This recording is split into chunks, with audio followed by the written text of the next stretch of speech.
আমার নিজের একটা ক্যারেক্টার দাঁড় করানো।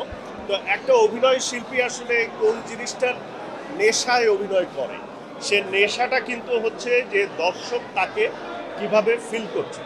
তো আমি যেহেতু অন্য একটা মাধ্যমে অলরেডি এই 5-6 বছর 7-8 বছর প্রায় দর্শকের সামনে আসলে আমি অ্যাভেলেবল, এমন না যে আমি একদমই ইনঅ্যাক্টিভ।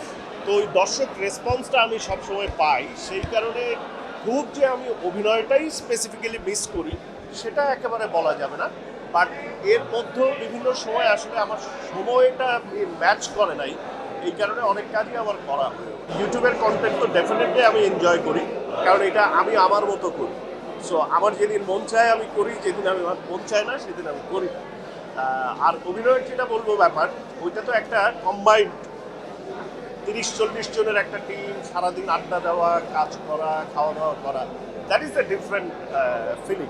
ওইটা আবার ডিফারেন্ট। আবার এইটাও ভাবি যে অভিনয়টা বাংলাদেশের মতো জায়গায় আমরা যে এনভায়রনমেন্টে অভিনয় করি, এটা কিন্তু বেশ একটা পরিশ্রমের কাজ। মানে খুব পাওয়ারফুল লাইট থাকে, ইয়ে থাকে, এটা পরিশ্রমের কাজ। এটার জন্য একটা স্পেসিফিক ফিটনেস দরকার আছে এটা করার জন্য। তা আমি মাঝে মাঝে ডাউটে থাকি যে সেই ফিটনেসটা আমাদের এই মুহূর্তে আছে কিনা, নাকি এটার জন্য আবার ফিট হইতে হবে, হয়ে আবার কাজে নামতে হবে।